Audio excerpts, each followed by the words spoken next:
اعوذ باللہ من الشیطان الرجیم بسم اللہ الرحمن الرحیم۔ السلام علیکم ورحمۃ اللہ وبرکاتہ، نحمده ونصلی علی رسولہ الکریم، اما بعد فاعوذ باللہ من الشیطان الرجیم بسم اللہ الرحمن الرحیم۔ میری اللہ سبحانہ و تعالیٰ سے دعا ہے کہ آپ سب خیریت ہوں گے۔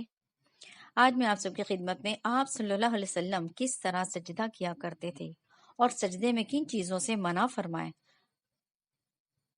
اس کے بارے میں چند احادیث لے کر حاضر ہوئی ہوں، ملاحظہ فرمانا۔ سب سے پہلی حدیث جس کے مفہوم خلاصہ ہے، حضرت عبداللہ بن عباس رضی اللہ عنہ سے روایت ہے، رسول اللہ صلی اللہ علیہ وسلم نے فرمایا، مجھے 7 اعضاء پر سجدہ کرنے اور بالوں اور کپڑوں کے نہ سمیٹنے کا حکم ہوا، یعنی پیشانی اور ناک، دونوں ہاتھ، دونوں گھٹنے اور دونوں قدم۔ اب یہاں ایک بات سمجھنے کی ہے کہ پیشانی اور ناک یہ دونوں ایک ہی ہڈی میں شمار ہوتے ہیں، کیونکہ ناک سے مراد ناک کی جو ہماری بلندی ہے، ناک کی بلندی نہیں بلکہ جو ناک کی ہماری پستی جو ہماری آنکھوں کے قریب ہے، ہماری آنکھوں کے قریب کا ناک کا حصہ، اور پیشانی یعنی جہاں پر ہماری دونوں آئی بروز ملتی ہے، پیشانی کا وہ حصہ، یہ دونوں ملا کے سجدے میں اس حصے کو دبانا ہوتا ہے۔ اس حصے کو دبانے کے اندر بھی بہت سی اس کی حکمت ہے، انشاءاللہ میں اس کے بارے میں بھی آپ لوگوں کو بتاؤں گی۔ تو لہٰذا یہ پیشانی اور ناک کی ایک ہڈی ہو گئی، دونوں ہاتھوں کی ہڈیاں، دونوں گھٹنے اور دونوں قدم، اب اس طرح یہ ٹوٹل ملا کے 7 ہڈی ہوگی، ورنہ پیشانی اور ناک کی ہڈی اگر الگ الگ شمار کرتے تو وہ 8 ہڈیاں ہو جائے گی، لیکن آپ صلی اللہ علیہ وسلم نے کیا فرمایا، 7 اعضاء پر سجدہ کرنے کا حکم فرمایا۔ اور دوسرا جو ہے بالوں اور کپڑوں کے نہ سمیٹنے کا حکم ہوا، اس سے مراد یہ ہے کہ یعنی نمازی جس حالت میں بھی ہو تو اس حالت میں مٹی سے بچانے کے لیے یا پانی سے بچانے کے لیے اپنے کپڑوں کو نہ سمیٹے، بار بار نہ سمیٹے، بلکہ اپنی حالت پر چھوڑ دے۔ جیسے کہ مثال کے طور پر میں سمجھانے کے لیے صرف کہہ رہی ہوں، جیسے کہ عورتیں اکثر بسا اوقات دوپٹے باندھ لیتی ہیں، تو دوپٹے نماز کی حالت میں کھل جاتے ہیں، پھر دوپٹے ہی کو عورتیں پھر کیا کرتی ہیں، نماز کے اندر ہی دوپٹے کو درست کر کے پھر باندھ لیتی ہیں، پھر ہر رکعت میں لے کے باندھتی ہیں، تو بالکل اس سے منع فرمایا گیا ہے۔ تو انشاءاللہ لازم اس چیز سے پرہیز کریں گے اور کوشش کریں گے کہ مکھنا لے کے نماز پڑھیں، عورتیں اور مرد بھی ایسی جگہ میں جو پاک صاف ہو ایسی جگہ نماز پڑھے تاکہ کپڑوں کو سمیٹنے کا کوئی چانس نہ بچے۔ آگے کی جو حدیث ہے اس میں عبداللہ بن عباس رضی اللہ عنہ نے عبداللہ بن حارث کو دیکھا کہ وہ بالوں کا جوڑا باندھے ہوئے نماز پڑھ رہے ہیں، تو عبداللہ بن عباس رضی اللہ عنہ ان کے جوڑے کو کھولنے لگے۔ جب وہ نماز سے فارغ ہوئے، کون؟ عبداللہ بن حارث۔ جب عبداللہ بن حارث نماز سے فارغ ہوئے تو عبداللہ بن عباس کی جانب متوجہ ہوئے اور فرمایا کہ میرے سر کو کیوں کھولا؟ ابن عباس رضی اللہ عنہ نے فرمایا، میں نے رسول اللہ صلی اللہ علیہ وسلم سے سنا،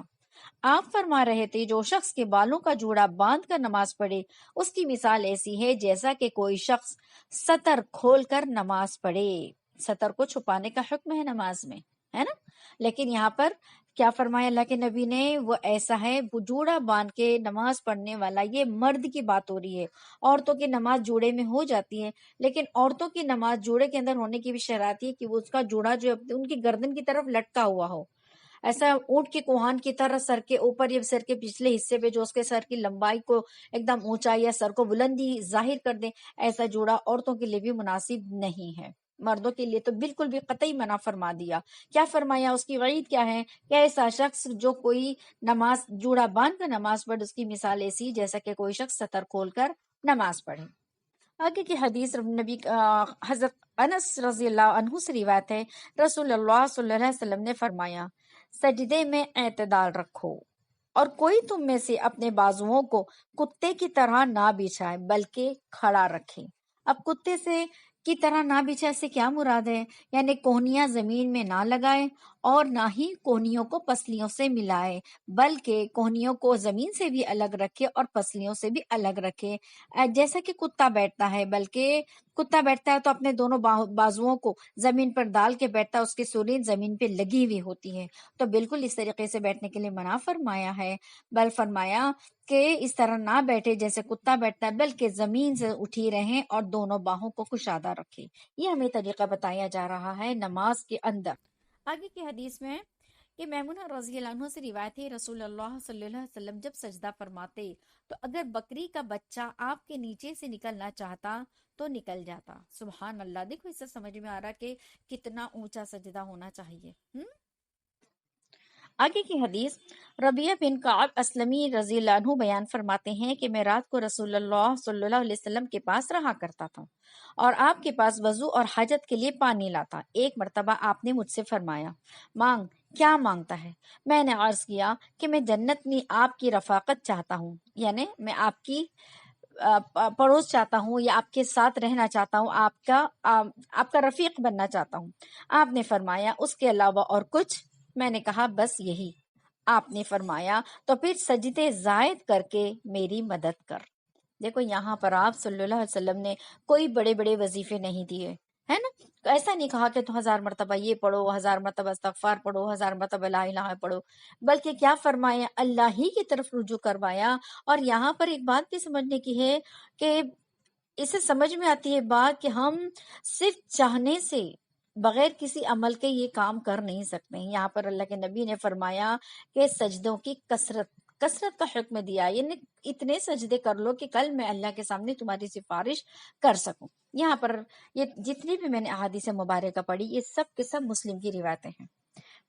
اللہ سے دعا ہے کہ اللہ تعالیٰ ہمیں نبی کریم صلی اللہ علیہ وسلم کی طرح سجدہ کرنے والا بنا دے اور نماز کا دھیان اخلاص کے ساتھ نماز اور تمام عبادات کرنے والا بنا دے، اور جس طرح صحابہ کرام نے ایک ایک باریکی پوچھ کے آپ صلی اللہ علیہ وسلم سے اپنے اعمال کو درست فرمایا، درست کر لیا اور امت تک جو کا تو پہنچا دیا، ٹھیک اسی طرح اللہ سبحانہ تعالیٰ سے دعا ہے کہ اللہ تعالیٰ ہمیں بھی آپ صلی اللہ علیہ وسلم کی ایک ایک ادا کو نقل کر اس پر عمل کرتے ہوئے دوسروں تک پہنچانے والا بنا دے۔ اللہ اس کام میں ہم سب کی بے انتہا مدد فرما دے۔ وآخر دعوانا الحمد للہ رب العالمین۔